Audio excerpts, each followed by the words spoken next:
Bonjour à tous, Simon Ondé, je suis chef de projet économie de la fonctionnalité à Réseau Alliance. Donc je suis très content de vous accueillir sur cette matinale. Très content aussi d'accueillir Christian Lutert, qui est directeur scientifique du laboratoire d'intervention et de recherche Athemis. C'est important de le rappeler parce que le concept d'économie de la fonctionnalité tel qu'on l'applique en Nord-Pas-de-Calais est un concept qui est avant tout lié au travail de recherche qui a été mené par Athemis. Et à l'origine, Athemis est un laboratoire d'intervention et de recherche qui ne travaille pas forcément au début sur les nouveaux modèles économiques, mais avant tout sur les questions de travail, et en particulier sur les risques psychosociaux. Et c'est à partir de ces différentes recherches qu'il y a eu sur le travail, et notamment en prenant conscience que l'intensification du travail avait des conséquences assez importantes, notamment sur le bien-être et la santé des collaborateurs, que les questions de modèles économiques ont commencé à apparaître. En effet, dans un contexte où les marchés sont de plus en plus saturés, où on commence à avoir des problèmes de productivité, une des manières forcément de sortir de ce problème de compétitivité et de productivité est d'intensifier le travail. C'est d'ailleurs pour ça que depuis une vingtaine d'années, une trentaine d'années, même maintenant, on commence à avoir des faits de société qui posent problème, comme les burn-out, comme les suicides sur les lieux de travail. Et ces enjeux de bien-être au travail sont en réalité directement corrélés au modèle économique. Donc c'est pour ça que c'est dans ce contexte-là qu'est né le contexte de l'économie de la fonctionnalité. Et on va commencer du coup cette conférence par définir les caractéristiques de l'économie de la fonctionnalité. Et l'une des premières dimensions de ce modèle économique, c'est que c'est un modèle qui est avant tout serviciel. Donc du coup, Christian, est-ce que tu peux nous expliquer en quoi du coup ce modèle a d'abord une caractéristique de service ? Bon, merci, bonjour aussi à tous. Moi, je suis très content d'être là. C'est rare, finalement, que je sois avec un groupe comme ça, issu du réseau Alliance, et avec surtout les collègues de Simon, parce que je crois qu'il y en a plusieurs, je reconnais des visages du réseau Alliance, ça me plaît beaucoup d'être là. Et d'autre part, ça me plaît aussi d'engager une discussion avec vous sur le lien entre les questions de travail, derrière les questions de management, et l'évolution des modèles économiques, et notamment l'émergence du modèle de l'économie de la fonctionnalité et de la coopération. C'est important de faire le lien entre les deux démarches, comme l'a commencé à l'introduire Simon. Alors, ce modèle de l'économie de la fonctionnalité, si vous voulez, il part d'abord d'un premier constat important, qui est l'impasse du modèle industriel, de la logique industrielle.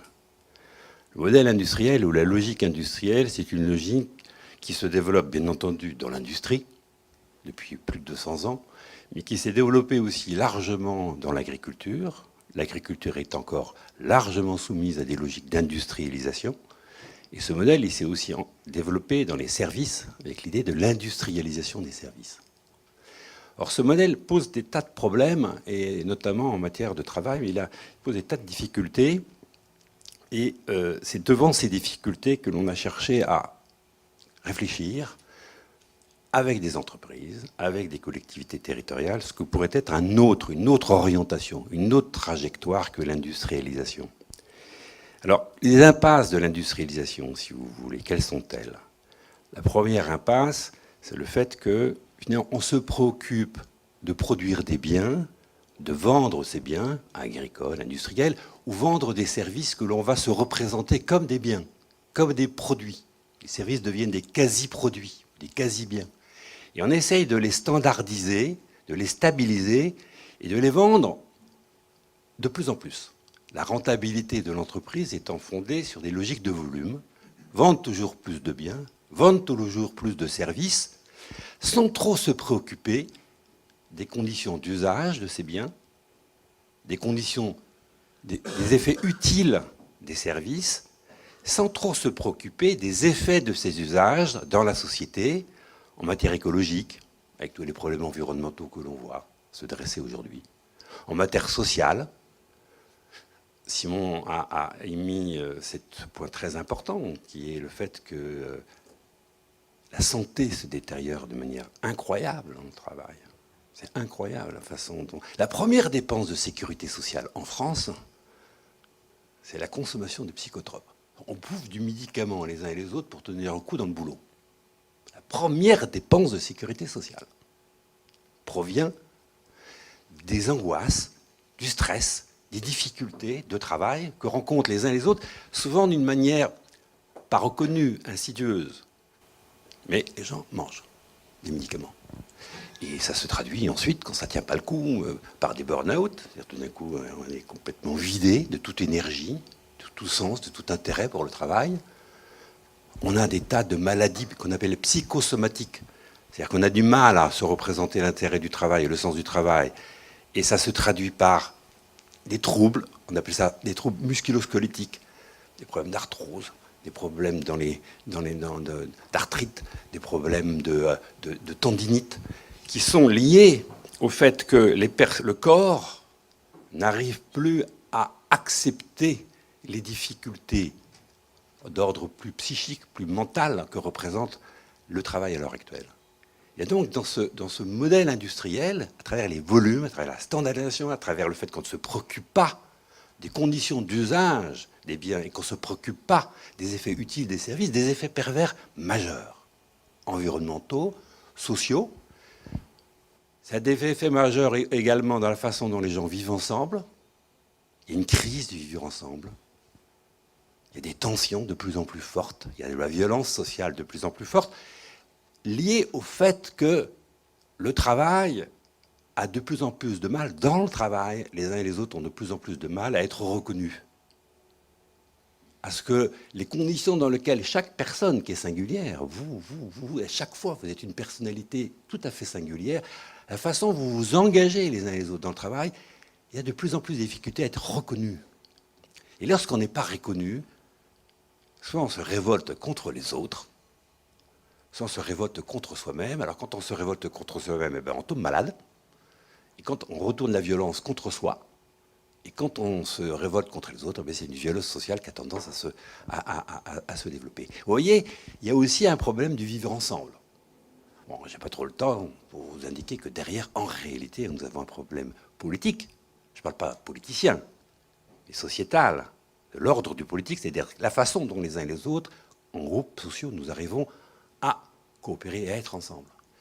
Mais si j'en reste juste au modèle économique, vous voyez que ce modèle économique de type industriel a des effets extrêmement délétères. Et alors, ça fait un bout de temps que certains d'entre nous, mais pas que nous, bien entendu, beaucoup de gens, reconnaissent qu'il y a un lien entre le type de modèle dans lequel sont engagées les entreprises. Il y a un lien dans le type de modèle de développement des territoires dans lequel sont engagées nos collectivités territoriales et les problèmes néfastes dont nous parlons. Et donc nous avons cherché à essayer de concevoir, d'ailleurs c'est parti du Nord-Pas-de-Calais, c'est parti d'un côté du Nord-Pas-de-Calais, de l'autre côté d'un grand groupe français à l'époque, au début des années 2000, qui était Gaz de France, avant que Gaz de France, comment dirais-je, soit racheté par merci, c'est le matin, il faut que je me mette en route, j'ai un peu un diesel, moi je me mets en route progressivement. Voilà. Et donc la chose particulière qui était celle-ci, c'est-à-dire comment la région nous posait la question, comment peut-on développer une logique stable de traitement des déchets, cette question environnementale, dans une perspective de développement économique. Et on est tombé tout de suite sur la contradiction suivante, pour que dans une logique industrielle, pour que les entreprises qui se préoccupent de déchets soient rentables, il faut qu'elles traitent de plus en plus de déchets. Un truc complètement paradoxal. On veut qu'il y ait moins de déchets, on veut traiter les déchets, mais pour que les entreprises soient pérennes et rentables, alors il faut plus de déchets. Vous voyez l'ambiguïté, vous voyez le problème. Et Gaz de France, c'était une demande à peu près semblable. Gaz de France vient nous voir en nous disant mais comment pourrait-on imaginer un modèle économique pour Gaz de France dans lequel on soit dans une situation où nos clients, alors on regardait plutôt des grands comptes, c'est-à-dire des grandes entreprises sidérurgiques, plasturgiques, utilisent du gaz, mais utilisent moins de gaz tout en étant plus performants. Alors que nous, Gaz de France, notre rentabilité, elle est liée au fait qu'on vende de plus en plus de gaz. Un truc de fou. Un truc de fou. Comment être rentable en traitant moins de déchets ou en vendant moins de gaz? Et vous pouvez reprendre ça pour vous, pour les uns et les autres. Comment être rentable en moins de logiciels, en moins de ceci, moins de cela. Alors, la réponse à cette question, on la trouve lorsqu'on s'intéresse au service.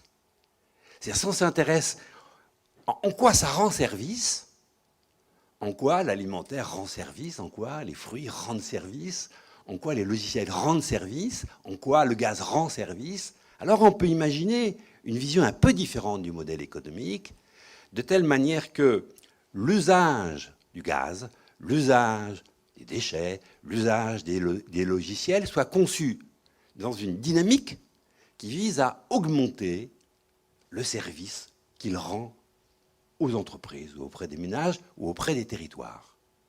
Et on est rentré dans cette idée de concevoir un modèle qu'on a appelé serviciel, engagé dans une dynamique servicielle, dont la préoccupation n'est pas de vendre plus, mais dont la préoccupation est de rendre plus de services et de faire en sorte que ça réponde mieux aux attentes des individus, des entreprises ou des territoires. Alors ça a donné lieu ensuite de la notion de performance d'usage. Par exemple, l'automobile. Pourquoi toujours vendre beaucoup plus d'automobiles? Ne pourrait-on pas concevoir une dynamique économique à propos de la mobilité? L'enjeu n'est pas vendre plus d'automobiles, mais de faire en sorte que les automobiles que nous utilisons en lien avec les patinettes, en lien avec le chemin de fer, en lien avec le tram, en lien avec les autobus, rendent un service de mobilité plus pertinent, plus adapté, à la fois aux attentes des personnes, aux attentes des entreprises liées à la mobilité de leurs salariés et, enfin, aux attentes des territoires. Vous voyez, c'est ce déplacement de perspective, d'une perspective qui s'arc-boute sur les biens et les services perçus comme des quasi-biens pour chercher toujours à vendre plus, vers une autre perspective, qui est comment rendre service. Alors c'est extraordinaire quand vous commencez à changer de point de vue pour savoir comment on rend service, parce que tout d'un coup ça redonne du sens au travail. Tout d'un coup ça redonne une perspective. Rendre service pour que le territoire du Nord-Pas-de-Calais se développe. Rendre service de telle manière que le mode de développement du Nord-Pas-de-Calais puisse assumer des enjeux écologiques, des enjeux sociaux. Alors, vous voyez que tout d'un coup, le sens du travail revient. Et un lien s'opère entre le travail et ces dynamiques qu'on appelle servicielles. Alors cette dynamique servicielle, elle suppose, si vous voulez, qu'on essaye de concevoir avec les clients qui deviennent des bénéficiaires de services, qui deviennent des partenaires, il faut concevoir avec eux. Pas nous, dans nos petits groupes, même si on est très très intelligents, le problème n'est pas là, dans les petits groupes de RD ou dans les petits groupes à part. Non, concevoir avec les clients, ou avec les territoires, ou avec un ensemble de clients, ce qui peut apparaître comme des solutions, c'est-à-dire des associations de biens et de services qui vont qui rentrent dans cette dynamique de services. Et là, ça, encore une fois, c'est une nouvelle orientation économique, stratégique pour les entreprises. Et bien entendu, c'est une orientation stratégique qui, telle que je viens de vous le poser, vous voyez, redonne du sens, y compris pour le travail, et du sens pour les territoires. Alors, peut-être un dernier mot, parce que je suis très bavard, moi. Juste un dernier mot, Simon. Cette logique, quand on rentre dans cette logique servicielle, progressivement, on est amené à réinterroger tous les éléments des modèles économiques industriels. Comment on conçoit un bien ou un service? On le conçoit en chambre, on le conçoit dans le service marketing, on le conçoit à part avec des R&D les plus brillantes possibles, ou au contraire, on le conçoit avec les clients, sur la base de l'usage des biens et des services qui sont opérés par les clients. Et à ce moment-là, l'expérience des gens qui sont au contact des clients est une connaissance qui est une pépite, qui est une ressource extraordinaire. Et mobiliser cette connaissance, mobiliser la connaissance que détiennent les collègues dans le travail, à travers leur travail auprès des clients, devient une ressource de connaissance extrêmement importante pour concevoir des nouveaux services. Ça remet en cause les questions qu'on appelle de productivité. Productivité, ça a des récits de faire plus avec les mêmes moyens. Jusqu'à maintenant, la productivité, c'est quasiment naturel, tellement c'est ancien. On pense qu'on va faire de la productivité, c'est-à-dire qu'on va utiliser de manière plus efficace les moyens, en changeant d'échelle, en augmentant l'échelle. On pense grâce à la technique, de manière mécanique, dès qu'on introduit du progrès technique, on va plus vite. Donc on gagne en efficacité. On pense qu'en se spécialisant par des effets de routine, par des effets de spécialisation du travail, on va accélérer le rythme du travail. pense que par des logiques soit de coercition, soit de prime, on va augmenter le rythme, ce qu'on appelle l'intensification du travail. Ou des petits chantages au chômage, par exemple. Et il y a deux manières, soit c'est le bâton, soit c'est la prime. Alors on peut donner des primes, et on fait en sorte que les gens bourrent, excusez-moi de l'expression, mais c'est ça. Ou au contraire, on met les gens devant des conditions en disant si vous n'arrivez pas à tel rythme, c'est l'entreprise qui n'est pas pérenne, et demain, c'est le chômage. Voilà. Et on rentre dans l'idée qu'en intensifiant le rythme, on pourrait trouver des réponses. Tous ces registres de performance, de productivité, doivent être rediscutés, mis de côté. Ils sont pervers. Pas le temps ici d'expliquer l'ensemble de ces effets pervers, mais ils sont pervers. Bon, on va aller vite. Les économies d'échelle, vous développez un nombre de personnes en charge de la coordination considérable, et vous avez quelquefois plus d'emplois dans la coordination que d'emplois qui font les choses. Voilà. Et tout d'un coup, la main-d'œuvre réservée à la régulation est plus importante que les gens qui font. Quand on rentre dans le problème de la spécialisation, à force de spécialiser, on travaille dans silos, on travaille seul quelquefois, et on ne comprend plus ce qu'on fait. On perd le sens de ce que l'on fait. Et en perdant le sens de ce que l'on fait, on se désintéresse de son travail. Le progrès technique, c'est plus compliqué qu'autrefois. Le progrès technique, quand vous mettez vous changez une locomotive à vapeur par une locomotive électrique dans le chemin de fer, évidemment, vous avez des gains de productivité. Mais quand on est, comme avec Christian Roquet, on va en parler après, dans des logiques où c'est la micro-informatique, c'est les NTIC, comme l'on dit, qui sont utilisés, c'est pas mécanique. On peut gagner en productivité avec l'introduction de tous ces trucs-là, NTIC et les logiciels, mais on peut perdre en productivité. Souvent, je dis, moi, les mails que je reçois, j'en reçois trop. Et je ne comprends rien à ce que les gens veulent me dire. Donc, je perds du temps incroyable. Alors, dans certaines situations, moi, j'ai un système très particulier. Il faut m'envoyer un mail, un SMS et un coup de fil. Et à ce moment-là, j'ai compris ce qu'on voulait me dire. Donc là, vous voyez, c'est ceinture, bretelle, et puis je ne sais pas quoi encore, pour arriver à comprendre que l'information qu'on m'a transmise est intéressante et importante. Mais sinon, on perd un temps fou avec tous ces trucs-là. Et on ne se comprend pas. Je vois des situations absolument vraisemblables. On est dans des bureaux à côté, Simon et moi. Au lieu de se dire bonjour, salut, t'as vu tel truc, on va le régler comme ça. Non, on s'envoie un mail. On est juste à côté, mais on s'envoie un mail. Tous ces trucs-là, ça ne marche pas. C'est-à-dire qu'il faut repenser ça. Dans certaines situations, les NTIC apportent énormément en productivité, en connaissance, énormément. Dans d'autres situations, on perd. On perd beaucoup. Ce n'est pas mécanique. L'introduction du progrès technique actuel ne se traduit pas par un progrès mécaniquement social et économique. Bon, voilà quelques éléments. Alors, cette logique servicielle, elle va essayer de concevoir des nouveaux, ce qu'appelle registres de performance, de productivité. Par exemple, ce que j'appelle les économies d'adoption. Maintenant, Simon, ça fait un bout de temps que je commence à connaître. Je commence à connaître quelques personnes d'Alliance. Et à force de se rencontrer, de s'adopter, on se comprend mieux. Et en se comprenant mieux, on va plus vite. Christian, ça fait 1 an qu'on ne s'est pas vu. C'est pas bien. Voilà, il faut qu'on se voit plus souvent. Parce qu'en se voyant, en s'adoptant, eh bien, on fait les subjectivités. Hein, les êtres humains rentrent en relation. Dès que je vois Christian, avec son sourire ou pas son sourire, le gros sourire, j'ai compris déjà des tas de trucs. Et on va plus vite, parce qu'on se connaît. Les économies d'adoption, c'est un ressort de productivité extraordinaire. Les effets de complémentation, à l'opposé de la spécialisation. Parce qu'on est complémentaire, alors on est plus efficace. Parce qu'on comprend que l'autre va nous apporter quelque chose qu'on n'a pas par nous-mêmes, alors on va avoir une capacité de créativité plus importante. La question de la taille des entreprises, faites arrêter les mastodontes. J'appelle ça, il faut faire développer les stratégies de l'ABI. La stratégie de l'ABI, c'est quoi? La stratégie de l'ABI, c'est des petites unités assez autonomes sur le plan économique, en réseau, qui font circuler l'information et la connaissance, mais avec beaucoup d'autonomie, de réactivité et d'action. C'est beaucoup plus intéressant que les gros mastodontes. C'est beaucoup plus intéressant que les grandes entreprises. La réactivité et la créativité est au centre des entreprises de taille relativement réduite.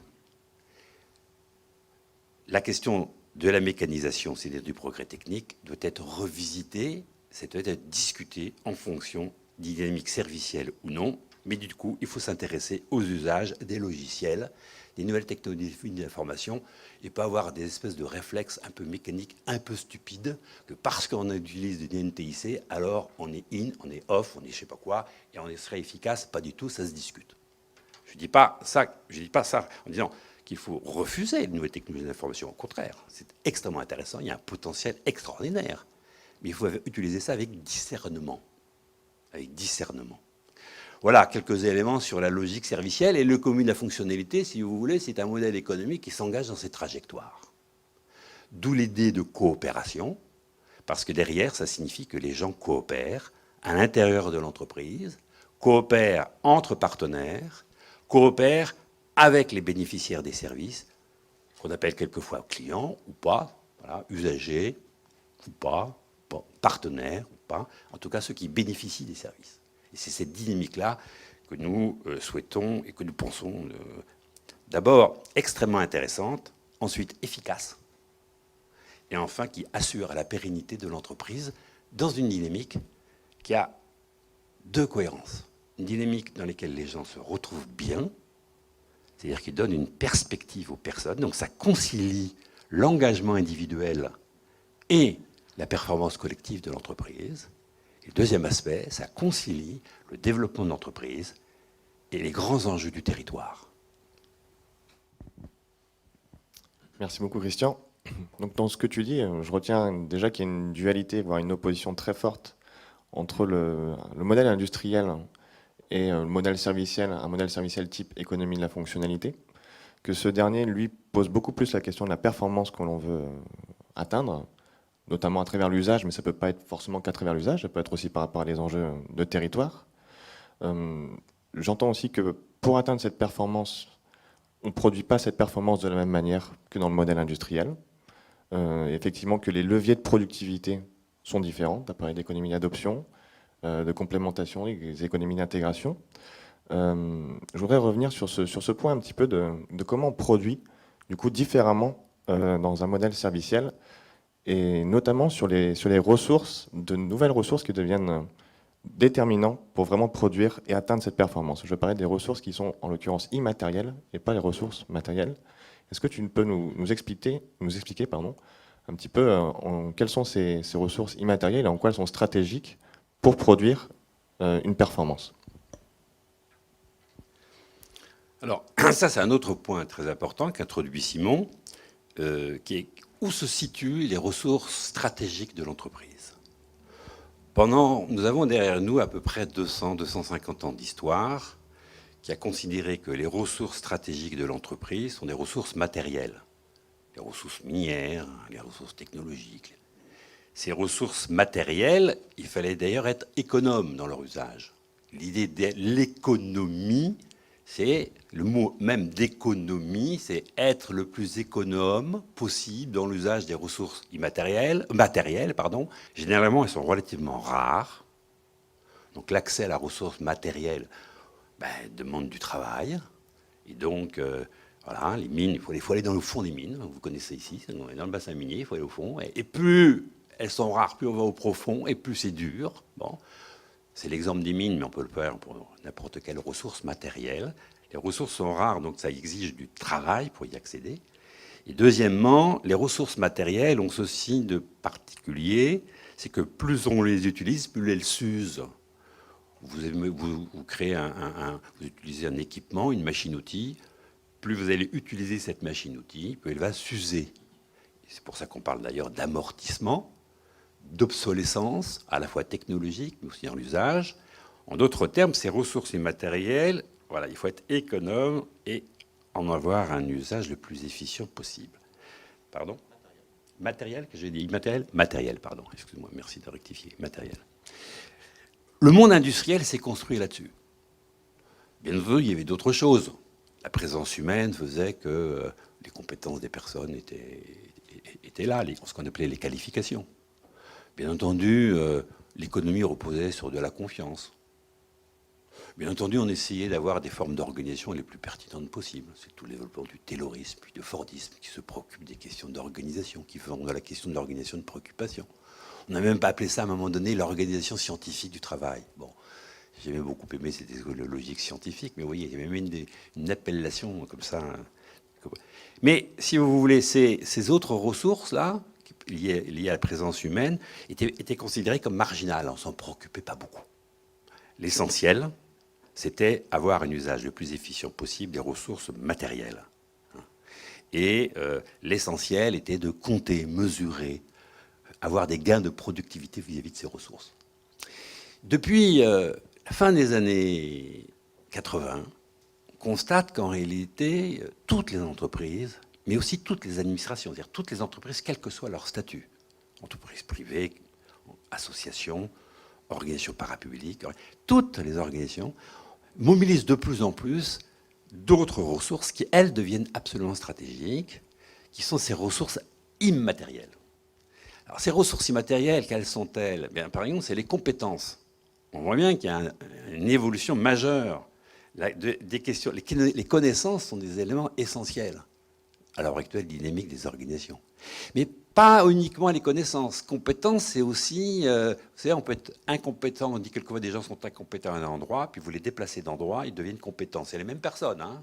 Simplement, on les a simplement déplacés. Ça veut dire quoi? Ça veut dire que la question de la compétence, elle n'est pas qu'individuelle, elle est collective. Elle dépend de la façon dont est organisé le collectif, la façon dont est impulsé, managé le collectif. Donc la question de la compétence, c'est-à-dire les aptitudes d'engagement des hommes et des femmes dans le travail, leur créativité, cette compétence-là, elle est à la fois individuelle et collective, et elle est extrêmement importante dans la période actuelle. La question de la confiance. Plus vous avez confiance, plus vous êtes en capacité d'aller rapidement, de faire des... Plus la confiance fait défaut, vous êtes toute la journée en train de contrôler, vérifier, mais c'est un gâchis de temps incroyable. Incroyable. La confiance devient une ressource fondatrice de l'économie actuelle. Pas seulement dans le domaine monétaire, ça a toujours été le cas dans le domaine monétaire. La confiance dans la monnaie a toujours été un problème économique très, très important. Mais aujourd'hui, la confiance, elle est un problème de confiance dans les relations partenariales avec les bénéficiaires. Si vous faites un service, qu'est-ce que c'est qu'un service? Un service, c'est une promesse. Je vous dis ici, je viens faire... voilà, vous avez la gentillesse de me mettre en discussion, de me poser des questions. Et moi, je vous fais une promesse en vous disant, venez dans les communes de fonctionnalité. C'est intéressant. Donc derrière, il y a les services que propose Allianz, les collectifs, les réseaux d'entreprises, les ateliers. C'est des services que vous propose Allianz. C'est une promesse. C'est pas comme la bouteille d'eau, là, c'est une promesse. Mais pour que cette promesse soit tenue, ben encore faut-il que vous ayez confiance dans cette promesse.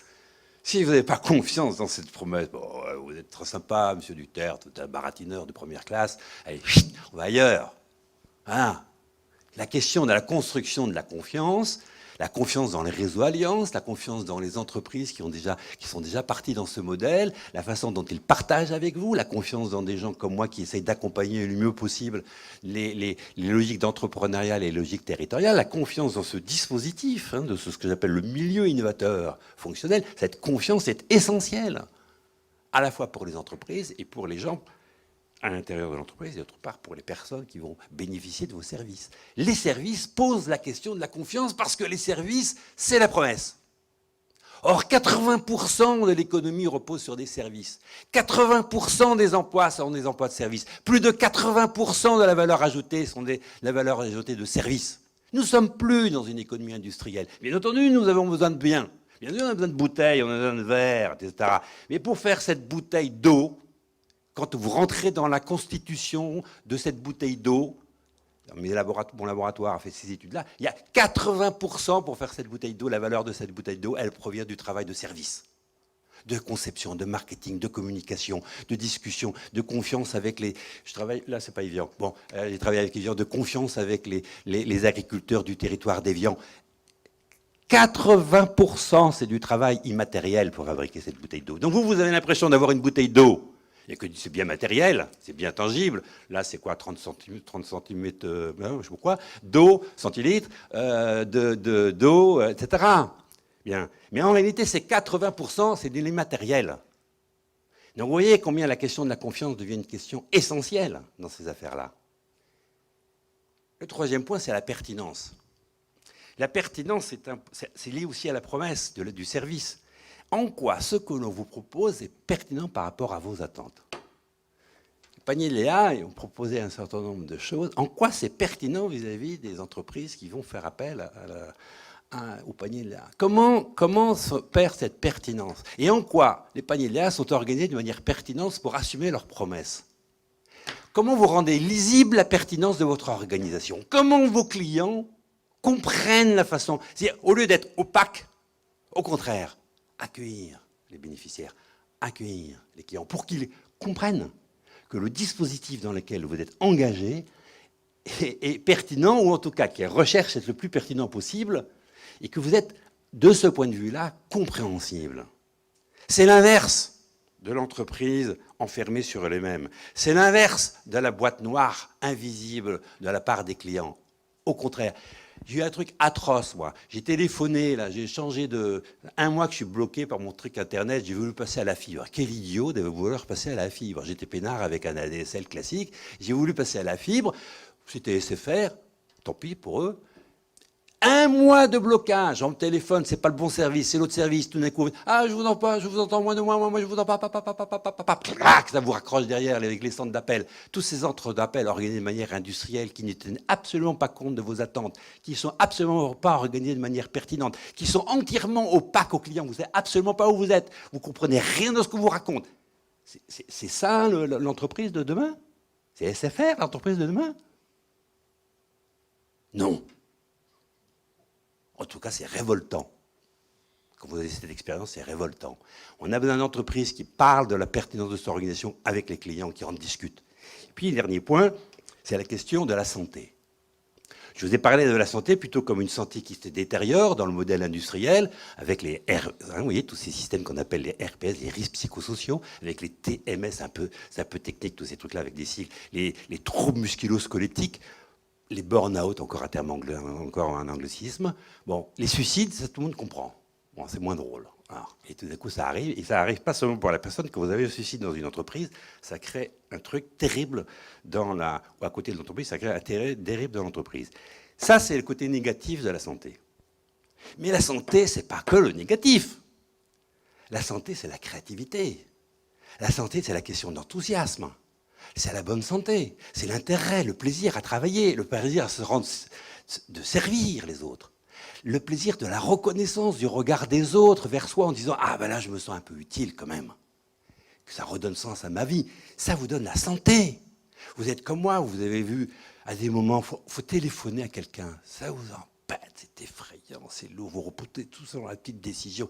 C'est rien à faire, un petit coup de téléphone, c'est rien. Et c'est lourd, c'est casse-pied, etc. Puis dans d'autres moments, vous avez l'enthousiasme, vous déplacez des montagnes, vous faites des trucs, on vous dit mais comment tu as fait tout ça, ou comment tu as fait ça avec ton équipe, ou comment vous avez fait ça ensemble. Eh oui, l'énergie n'est pas la même, l'énergie vitale n'est pas la même, la santé n'est pas la même, et le rapport à la créativité n'est plus le même.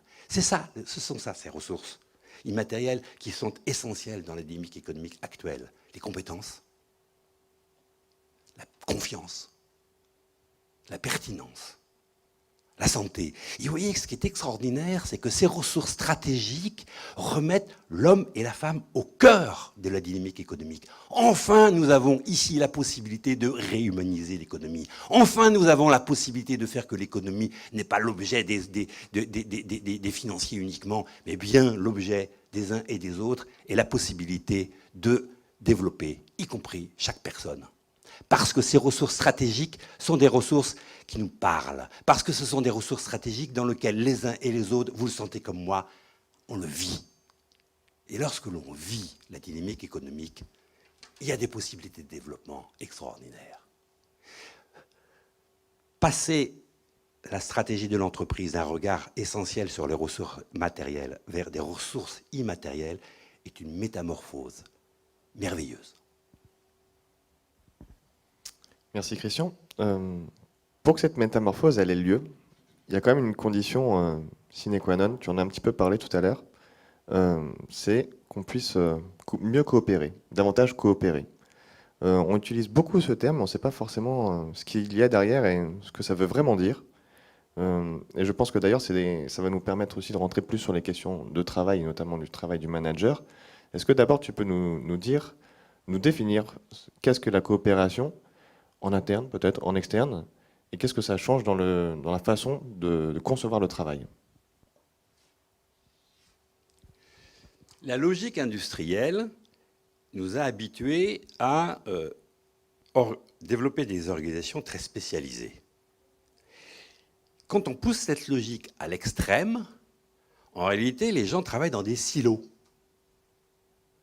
Et les gens font bien leur boulot, au besoin, par rapport au silo dans lequel ils sont. Mais le problème, c'est que la façon dont on agit dans tel et tel lieu a une incidence sur le lieu d'à côté. Vous pouvez bien faire votre boulot, vous pouvez faire envoyer un mail, vous avez fait comme il fallait, on vous a demandé d'envoyer un mail, vous avez bien fait le mail, vous avez bien informé, voilà. Sauf que ça tombe à côté. C'est-à-dire que ça a un effet pas forcément positif dans le silo d'à côté. C'est un effet externe. Ce n'est pas du tout intentionnel. Les gens n'ont pas du tout l'intentionnalité de gêner les autres. Mais en ne se préoccupant que de son champ d'action, en ne se préoccupant que de son périmètre de responsabilité, en ne se préoccupant que de son périmètre de compétence, en réalité, les gens, personne ne se préoccupe pas de l'incidence de ça sur les autres services, les autres collectifs, les autres. Coopérer,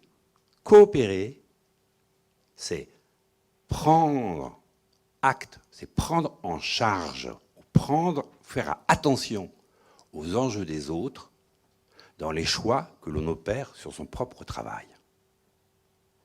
Coopérer, c'est essayer de réfléchir à l'incidence des choix que nous faisons les uns les autres dans notre travail sur le travail des autres.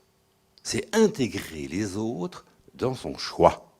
Parce que nous faisons toujours des choix, quel que soit notre niveau de responsabilité. Toute personne fait des choix.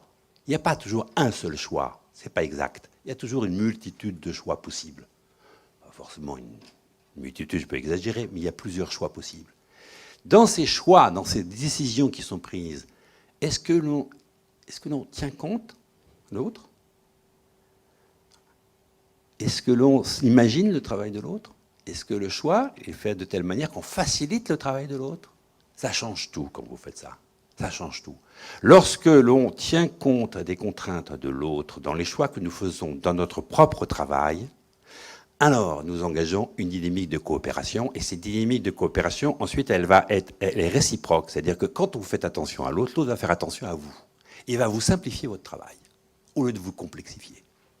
Souvent, quand je veux être un peu provocateur, parce que je peux être un peu provocateur, dans des entreprises, ils me disent « Oui, les entreprises, c'est le lieu de création de la valeur. » Ah oui, mais les entreprises, qu'est-ce que c'est comme lieu de destruction de la valeur?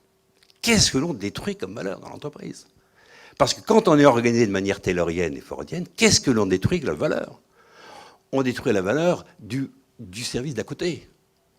Quand, d'ailleurs, d'un point de vue économique, c'est très curieux, quand vous regardez, vous faites des études microéconomiques, ce qu'on appelle microéconomique, quand on regarde dans une entreprise ou dans un atelier, les effets de productivité. Il y a beaucoup de gains de productivité. Puis quand vous regardez la somme, il n'y en a plus. C'est-à-dire quand vous changez l'échelle, en bas, il y en a, ils ont un travail dur, ils sont crevés. Quand vous montez au niveau de l'entreprise, ça a disparu. Et pourquoi? Parce qu'en réalité, le travail en silo, le travail qui est préoccupé uniquement par son périmètre d'activité, l'absence de coopération détruit la valeur. Vous créez de la valeur, mais votre valeur détruit celle d'à côté. Une image très simple pour ceux qui connaissent ce bâtiment. Il n'est pas là, Didier, du bon. Il y aura des gens du bâtiment ici, quand même. Dans le bâtiment, vous êtes dans le corps d'État, vous êtes maçon, vous préférez ce qu'on appelle une réservation pour mettre en place une porte. Si vous dans la façon dont vous concevez cette réservation, si vous ne faites pas attention au travail du menuisier qui va venir derrière, il vous suffit d'un centimètre de... Vous avez fait un mur avec 1 centimètre de trop. Qu'est-ce qu'il va faire, le menuisier? C'est-à-dire qu'il va porter la peur. Il va devoir casser le travail de la maçonnerie. C'est-à-dire la mauvaise coordination, la mauvaise coopération, la mauvaise intention fait que le travail du maçon est détruit par le travail du menuisier. Et là, je vous prends cet exemple qui existe de tout temps, mais aujourd'hui, avec ce qu'on appelle les grands plans de rénovation du bâtiment, notamment en matière d'isolation des bâtiments, c'est-à-dire de la transition énergétique, les problèmes de coordination, de coopération en corps d'État, c'est essentiel. Il suffit qu'il y ait Un électricien qui fasse un trou à un endroit où il ne faut pas, et c'est terminé. Tout ce que vous avez prévu, vous avez, je ne sais plus, il y a une expression technique, je ne l'ai plus en tête, elle ne me vient pas, comme un trou d'air, si vous voulez. Vous avez un pont thermique. Vous avez, voilà, et c'est terminé. Vous avez fait des énormes efforts, et comme ça n'a pas été, la coopération n'est pas présente à un niveau, eh bien, la réalisation que vous avez faite n'atteint pas la performance d'usage. Et ça, c'est vrai pour toutes les activités. Compte tenu de la complexité, compte tenu des conditions dans lesquelles les gens sont amenés à se coordonner, cette question de la coopération est absolument centrale. Coopérer, c'est faire attention aux contraintes des autres dans ses propres choix. Évidemment, il faut sortir d'un peu un égoïsme. Vous regardez un peu le truc. Il ne faut pas être toute la journée sur le regard sur son nombril. Il faut s'intéresser au travail des autres. Il faut comprendre le travail des autres. Donc il faut que le management rende compte du travail des autres. Il faut qu'il puisse y avoir des réunions où on comprenne le travail des autres. Il faut qu'il y ait des espaces que j'appelle des espaces de délibération où les uns et les autres comprennent ce que font les autres et comment on peut aller faciliter leur activité. Ça se passe au niveau de l'entreprise, mais ça se passe aussi avec les clients. Parce que sur les services, un service, c'est pas simplement une offre comme ça d'un quasi-bien.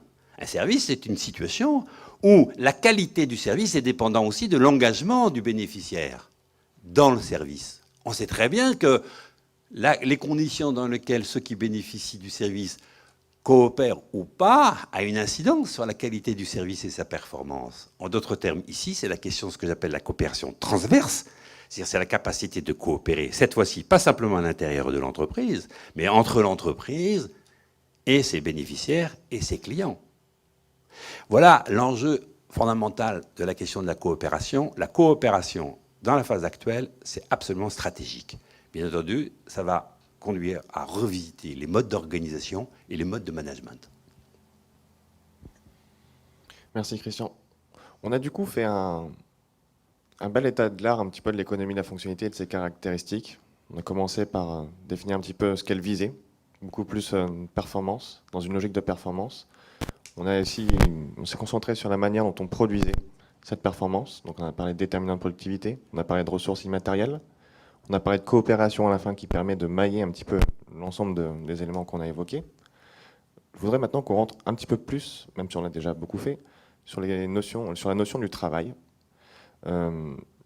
Derrière ce mot travail, on n'entend pas forcément la même chose. J'aimerais bien que du coup, tu nous expliques un petit peu comment on pense le travail, comment il se caractérise.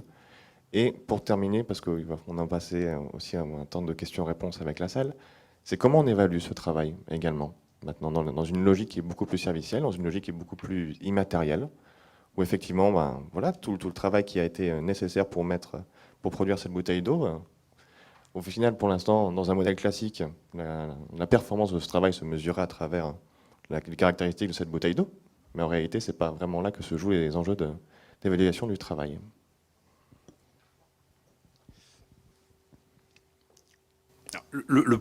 Pour moi, le premier point sur lequel on a besoin de se mettre d'accord, ou en tout cas, moi, le premier point que je soutiens, c'est l'idée suivante, c'est qu'il n'y a pas de développement économique des entreprises ou des territoires, la création de valeur.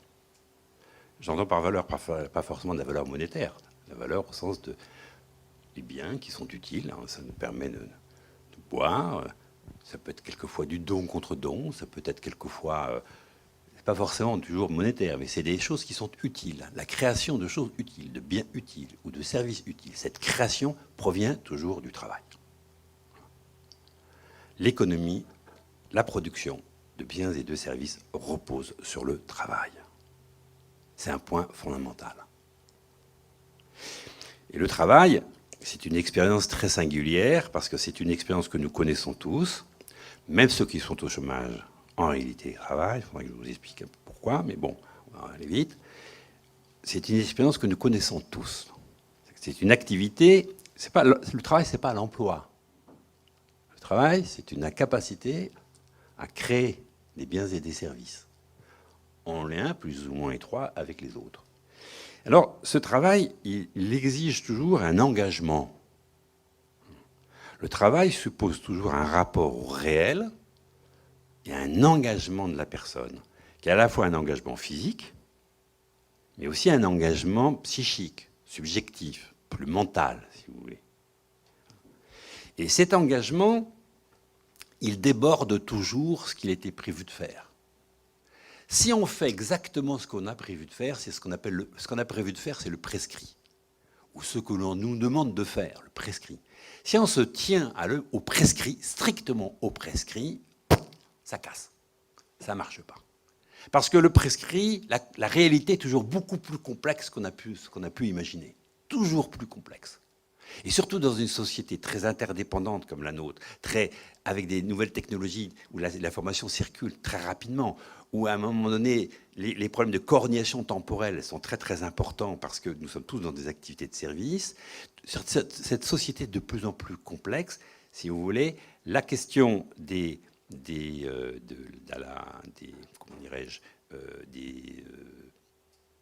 l'écart entre ce qu'il est prévu de faire et la réalité s'accroît. J'ai prévu d'être là un petit peu plus tôt, la SNCF a un quart d'heure de retard, paf, ça décale. C'est pas prévu, il faut se réadapter. Et donc, il faut faire autre chose que ce qu'on a prévu de faire.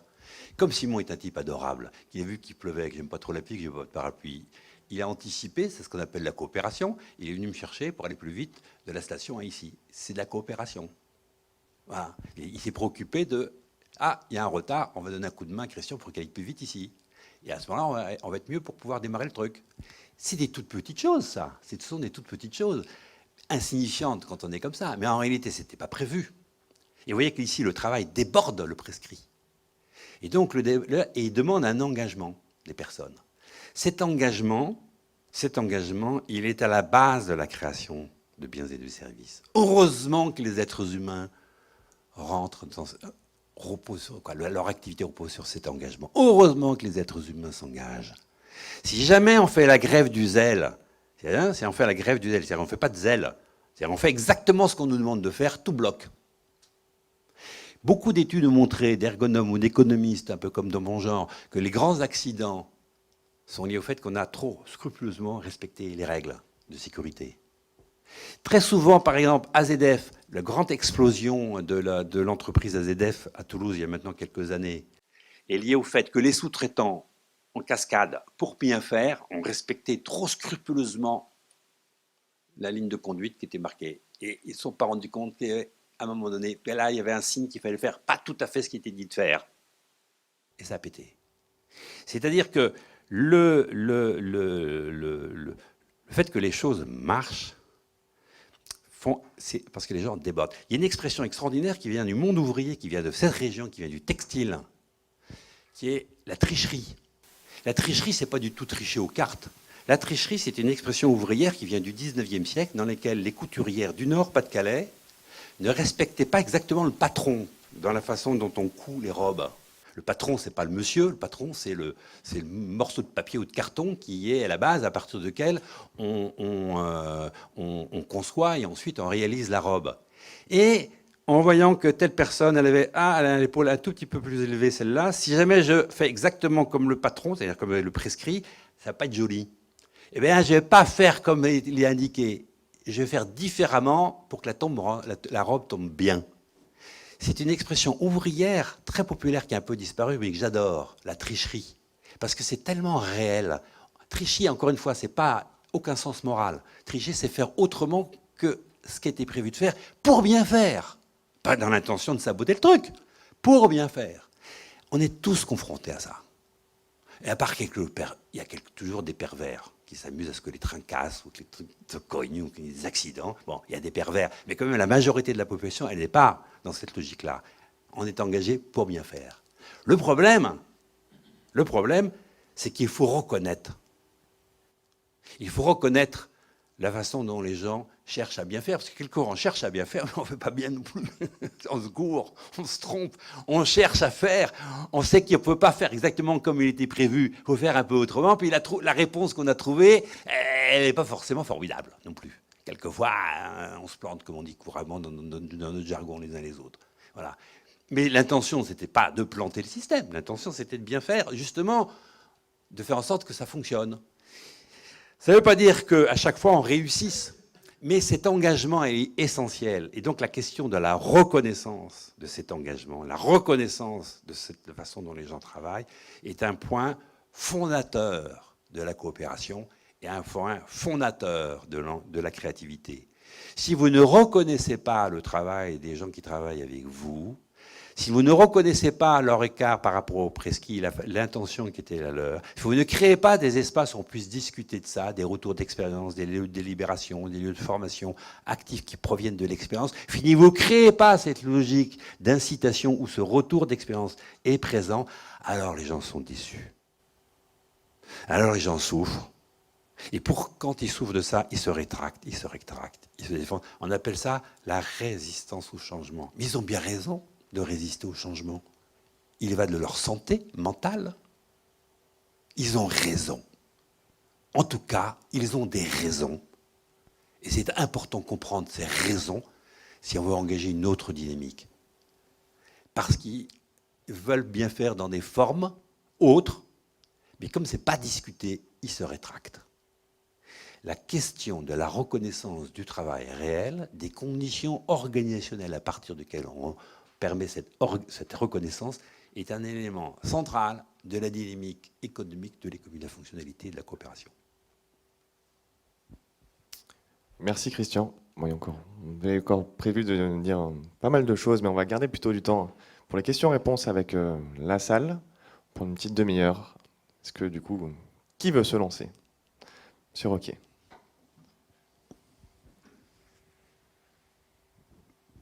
Merci. Je voulais te poser une question sur justement la coopération.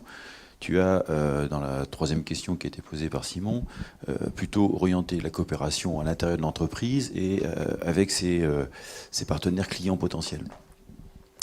Je voudrais que tu nous expliques en quoi le modèle d'économie de la fonctionnalité et de la coopération, lorsqu'on va définir un nouveau modèle, la notion de coopération est beaucoup plus large que celle-ci, notamment avec d'autres entreprises et autres.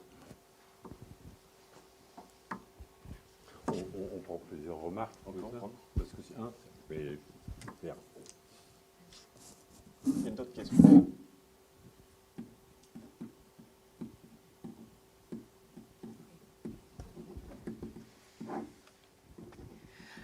Quels seraient les principaux freins que vous avez identifiés dans vos études, justement, qui empêchent de passer à une économie totale de la fonctionnalité aujourd'hui ?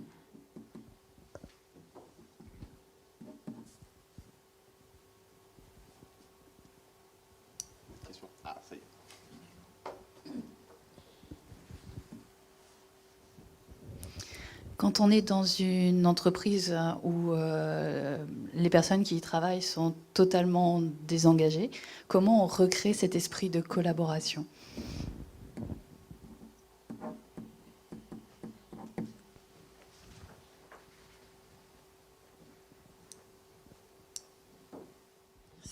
Comment apprendre la coopération et comment former ces jeunes et ces moins jeunes justement à cette nouvelle dimension qui est extrêmement importante effectivement pour la créativité, pour la santé physique et mentale de nos concitoyens. Et peut-être un complément aussi, Christian, sur le partage de la valeur créée et de la performance créée.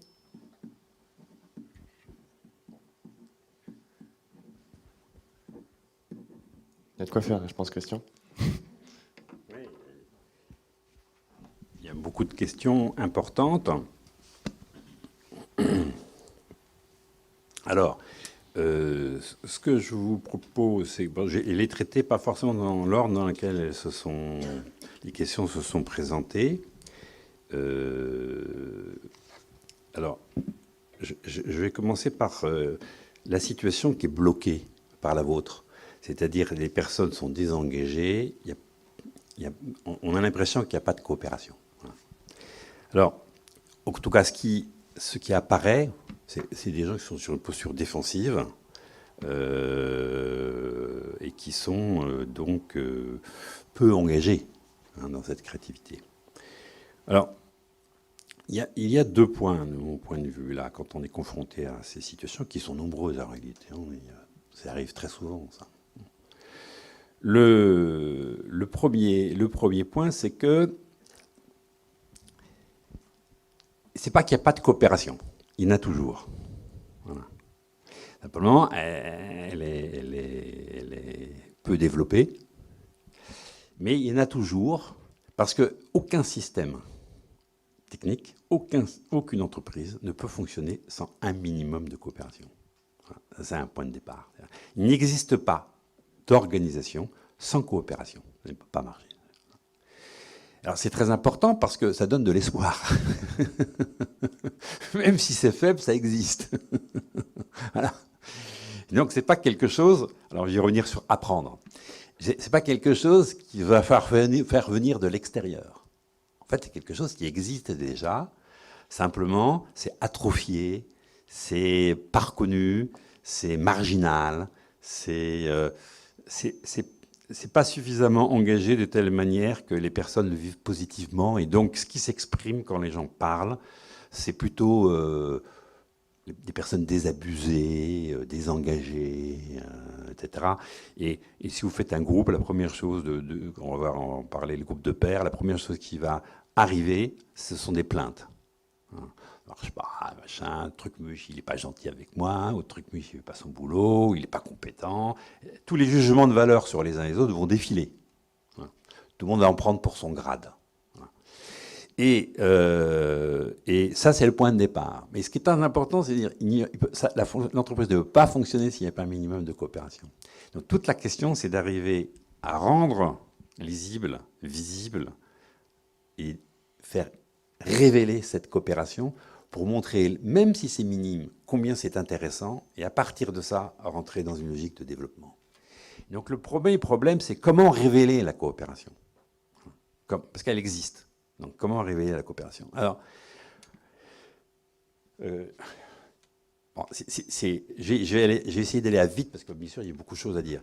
Pour révéler, il faut d'abord partir de personnes qui sont volontaires, les mettre dans des situations de groupe de pairs, PAIRS, sans les chefs. Sans chef. De telle manière que les personnes, et animées, parce que ça ne peut pas se faire spontanément, animées par quelqu'un, alors soit l'entreprise a assez de moyens et a des consultants internes ou des RH qui sont capables de faire ça, sinon il faut faire appel à des gens extérieurs, sinon il faut passer dans les réseaux de l'UFC et faire en sorte que des autres entreprises qui sont engagées fassent un jeu comme un peu vous faites au CJT, les groupes miroirs, trouver des aides réciproques, il y en a un qui vient animer un groupe dans une entreprise, l'autre qui va animer, de telle manière que ça ne coûte rien, c'est du don contre don, vous voyez, mais c'est un certain investissement. Il faut que ces groupes soient animés et du coup, ils soient animés et qu'ils soient l'occasion de révéler cette coopération. Alors, c'est des techniques d'animation, parce que comme je vous le dis, d'abord, il faut que les gens soient volontaires, il ne faut pas être forcés. Deuxièmement, il faut qu'on ait un peu de temps, parce que tout ce qui va venir, c'est d'abord les plaintes et la responsabilité, c'est toujours l'autre. Donc, on est tous comme ça, hein. On a un truc, l'autre n'est pas bien. Dans le couple, c'est toujours la femme ou le mari. Moi, c'est toujours ma femme qui a tort. Hein. C'est pas moi d'abord qui a tort, hein. C'est d'abord ma femme. Bon. Et mes enfants, en plus. Alors, mes enfants, bien sûr, d'abord, encore avant. Bon. C'est toujours les autres qui ont tort. Bon, avant de se remettre en cause, il y a un peu de temps, si vous voulez. Bon. Eh bien, dans les groupes, dans le travail, c'est un peu la même chose. C'est les autres personnes qui ont tort, c'est les chefs. Alors, les chefs, c'est terrible. Voilà. Mais c'est aussi quelquefois dessous, hein, quand on est chef, oh là là, on n'a que des crétins dans son équipe, et ça, ils veulent rien foutre, c'est des fainéants, etc. Bon, je tords le bâton, comme ça, un peu bête, mais vous voyez, c'est toujours les autres. Donc il y a un besoin d'un temps où toutes ces choses s'expriment, et tout d'un coup, vous allez voir, au bout d'un certain temps, c'est un peu comme vous êtes sous l'eau, vous avez l'air qui remonte, au bout d'un temps, c'est terminé, ça. La plainte sort, et tout d'un coup, des vrais enjeux de coopération arrivent, des vraies expériences. C'est ce qu'on appelle les pratiques déontiques. Alors c'est un peu technique, je vais m'excuser. Les pratiques déontiques, c'est le fait qu'en mettant des mots sur ce que l'on vit, on réalise ce que l'on vit. Hein? L'être humain est quelqu'un de très particulier, c'est-à-dire qu'il a besoin de la parole et du langage pour comprendre ce qu'il fait. Il agit avant de comprendre. Et donc, il agit avant de mettre des mots pour comprendre ce qu'il fait. Et ces groupes de pairs, ces espaces de délibération, c'est un moment très particulier qui devait être animé. Ce sont des lieux et des moments où les personnes vont commencer à mettre des mots sur ce qu'ils font. Du coup, ils vont commencer à comprendre ce qu'ils font. Et à travers la compréhension de ce qu'ils font, et que finalement l'autre, juste en face de Louis, fait à peu près la même chose que soi, et que finalement c'est un bon gars, finalement, t'es un bon gars, t'es plutôt comme moi, eh bien on va découvrir le travail, on va découvrir la coopération. Et à ce moment-là, on va montrer comment cette coopération a permis de résoudre des questions, que c'est créer de la valeur, et que si on trouvait les moyens de le développer, on le réengage. Parce que quand vous avez des mots, et que vous avez quelqu'un en face qui écoute, que ce soit un collègue ou que ce soit un animateur, ou après un des cadres, quand la parole de l'autre est écoutée, alors la personne est reconnue. Dès qu'elle est reconnue, vous créez en son sein une déclic de la créativité. J'ai un de mes grands amis qui est un psychanalyste qui me dit il y a deux choses fondamentales dans la vie, l'amour et le travail. Le problème, c'est que l'amour, on se casse souvent la figure. Donc le travail, c'est un moyen de se rattraper. Oui, mais aujourd'hui, c'est difficile. Et donc, il faut passer par la reconnaissance du travail. Et quand vous avez l'amour et le travail, vous déplacez des montagnes. Soyez amoureux et soyez reconnus. C'est plus compliqué d'être amoureux parce que l'occasion est plus... Voilà. Le travail, c'est ça qui est extraordinaire. C'est un lieu collectif où on peut retrouver, si on s'organise, un espace de reconnaissance et de créativité incroyable. Alors la coopération, ça ne s'apprend pas, ça se révèle. La coopération, ça ne se prescrit pas. On ne peut pas dire aux gens coopérer, ça ne se prescrit pas. Par contre, on peut créer les conditions organisationnelles de reconnaissance pour que cette coopération se développe. Donc la coopération existe toujours, la coopération se révèle. La coopération se révèle par des retours d'expérience, les pratiques déontiques, excusez-moi d'expression, mais c'est quand même comme vous l'avez acquise, c'est génial, c'est très pratique. Les pratiques déontiques, c'est mettre des mots sur son expérience. Cette pratique déontique, elle permet d'être reconnue. En étant reconnue, vous développez vos ressources et votre créativité. C'est donc ensuite des problèmes d'organisation, de temps. C'est des problèmes on appelle ça dans notre jargon d'économiste, un investissement immatériel. Parce que quand vous faites ça, vous ne faites pas autre chose. Hein.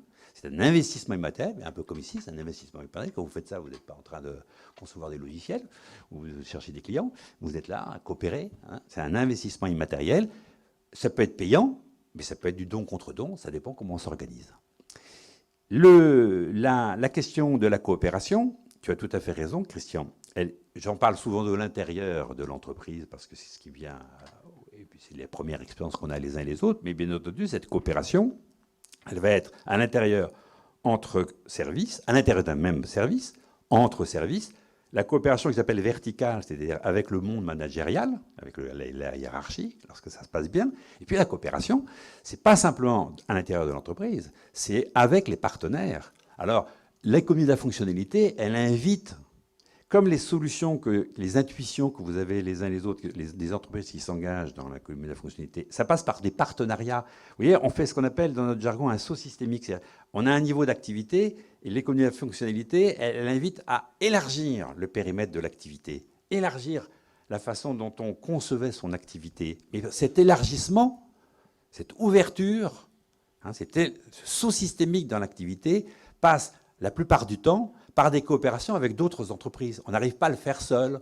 Alors ça se fait avec des HLM, des offices HLM, pour citer, ça se fait avec des architectes quelquefois, ça se fait pour toi, Christian, avec tes partenaires de la publicité. Ça s'ouvre avec d'autres. Et alors la coopération devient un élément essentiel de ce qu'on appelle l'écosystème coopératif, c'est l'écosystème productif. On n'est plus une entreprise toute seule, on est une entreprise dans un milieu. Alors, on n'embrasse pas tout le monde, mais avec quelques partenaires clés dans lesquels l'enjeu de la coopération devient absolument essentiel. Et puis, bien entendu, ça se fait aussi avec les clients. Raphaël, qui pilote un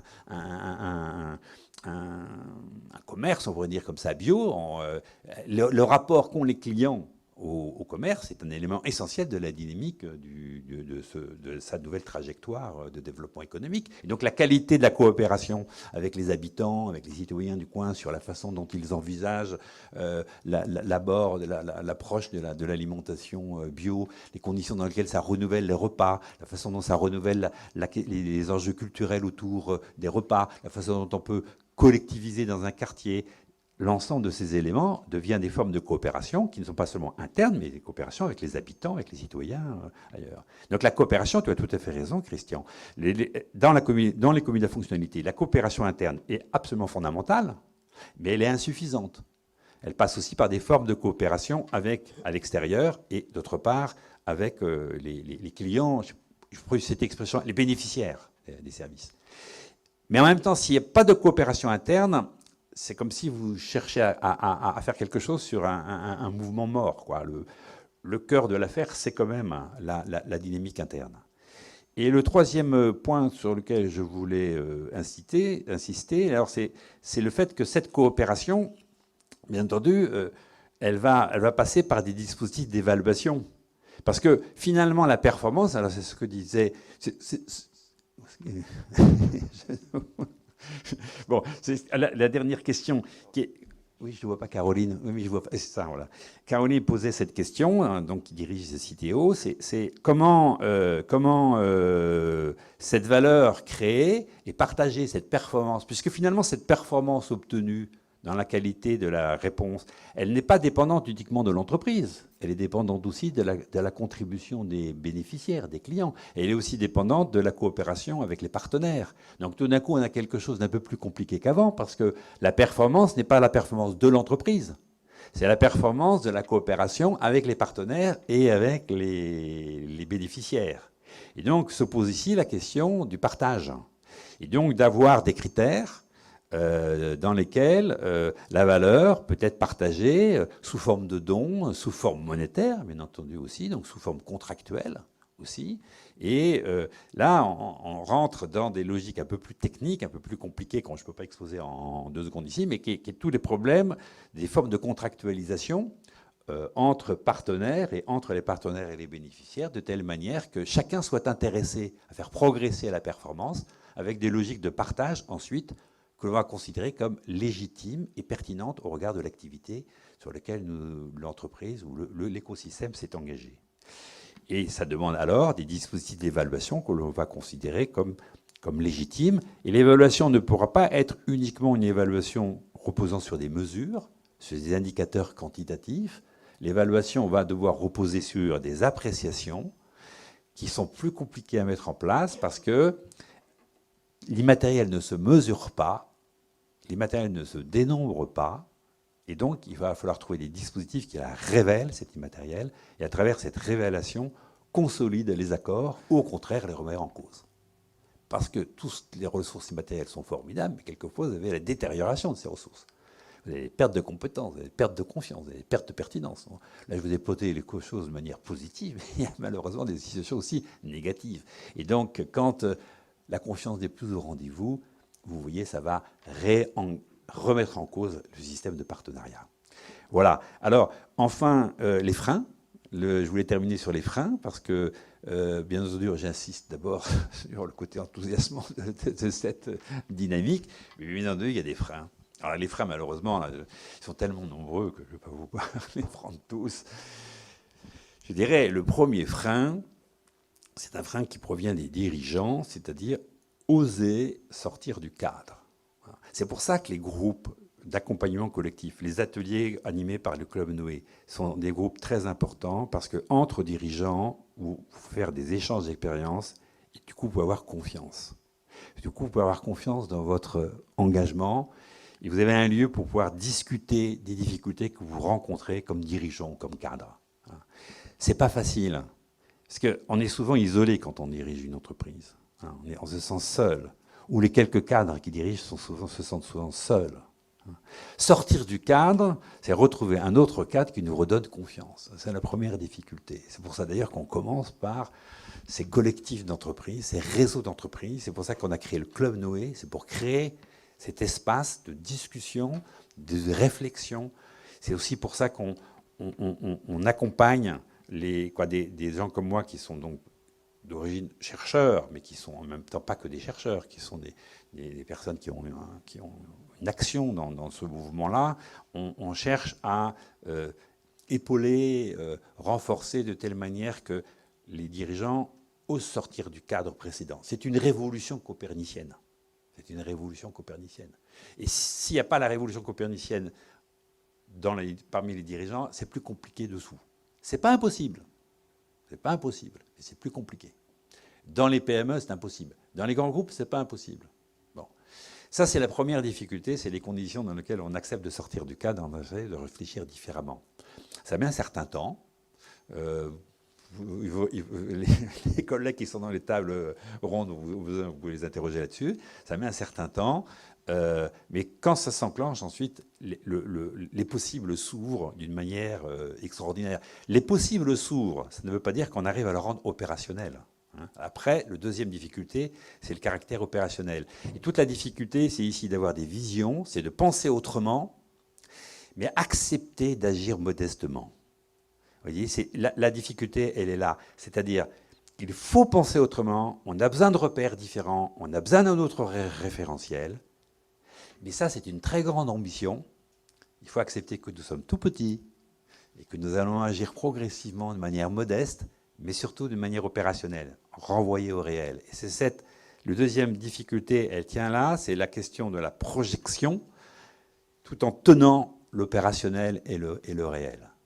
Voilà. Le troisième frein, il y en a d'autres. Ensuite, il y a des freins sur la... Il faut mettre à distance la financiarisation. Voilà. La finance est corrosive. Alors, c'est pas dans le très bon ton, dans les milieux patronaux de dire ça, mais c'est pas grave, il faut le dire. On a besoin d'entreprises rentables. Ça, c'est pas bien de le dire dans des milieux syndicaux. On a besoin d'entreprises rentables. Si les entreprises ne sont pas rentables, elles ne sont pas pérennes.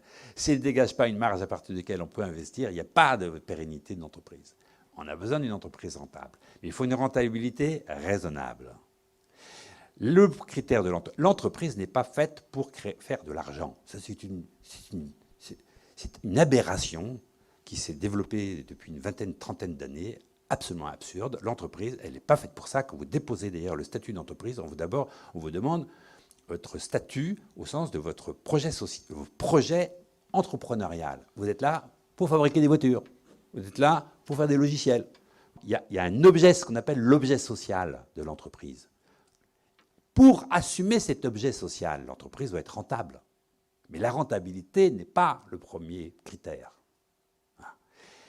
Aujourd'hui, ce n'est pas l'air du temps. Ce n'est pas l'air du temps. Eh bien, il faut mettre la finance à distance. L'enjeu, c'est de faire en sorte que les entreprises ne sont pas des lieux d'enrichissement personnel des uns et des autres. Donc, c'est un lieu d'enrichissement culturel, social, reconnaissance des uns et des autres. Oui, c'est un lieu d'enrichissement, mais pas forcément monétaire. Ça ne veut pas dire qu'on ne peut pas bien gagner sa vie, on peut bien gagner sa vie. Mais si on met comme critère numéro 1 l'enrichissement, c'est foutu. Parce que tous les arbitrages se font dans le mauvais sens. Donc ça, c'est une autre difficulté, c'est remettre la finance à la place. Et on a des difficultés parce que les banquiers ne savent pas prêter de l'argent sans avoir un niveau de rentabilité. Et donc, il faut inventer un autre système. Et donc, nous inventons des autres systèmes de financement, les crowdfunding, les dons contre dons, toute une série d'autres orientations, de telle manière qu'on ouvre des perspectives différentes à la finance. Des taux de rentabilité de 14%, ce n'est pas raisonnable. Ce n'est pas raisonnable. Voilà. J'ai suivi des projets, alors je vous dis qui c'est, puis c'est pas grave, hein, de Vinci sur la construction de champs éoliens. Des ingénieurs et des techniciens concevaient des champs éoliens pendant 3, 4, 5 ans de travail. Et ils aboutissaient à quelque chose dans lequel il y avait 7% de rentabilité. C'est énorme. 7% c'est déjà énorme. Vinci refuse parce que ce n'est pas 14%. Le projet n'est pas mené parce que ce n'est pas 14%. Ce n'est pas de la destruction de valeur, ça. 6 personnes qui travaillent pendant 4 ans à un projet et qu'on est capable de mettre en place, puis donner qu'on arrête parce que le niveau de rentabilité n'est pas celui qui est souhaité par le groupe. Ce n'est pas de la destruction de valeur, ça. C'est la destruction de valeur sur des critères financiers. Il faut mettre la finance à distance. Voilà quelques freins. Bon, du coup, je vais me risquer à faire une petite synthèse de cette première partie de matinée. On a du coup commencé par évoquer les différentes dimensions des nouveaux modèles économiques. Première dimension, à travers une nouvelle proposition de valeur qui est beaucoup plus centrée sur des notions de performance, d'utilité, d'usage et de territoire. On s'est ensuite concentré sur la manière dont on pense aussi la rentabilité de ce modèle économique, donc la dimension du modèle d'affaires, à savoir qu'il y a des déterminants de productivité qui sont beaucoup plus immatériels, qui créent une vraie valeur derrière et qu'il faut penser pour atteindre la nouvelle performance. On a parlé aussi beaucoup des ressources immatérielles, voilà, qui sont aussi des éléments très importants au vu d'atteindre la performance souhaitée. Et au cœur de ces différents enjeux, alors dans les nouveaux modèles économiques, il y a encore d'autres registres dans le modèle économique, mais au final, au centre de ce nouveau modèle économique se trouve le travail. Et on a vu qu'effectivement, le travail dans cette notion de nouveau modèle économique a un champ très très large et un champ au bout d'un moment aussi qui est important de penser, pas de manière standard et de manière assez flexible.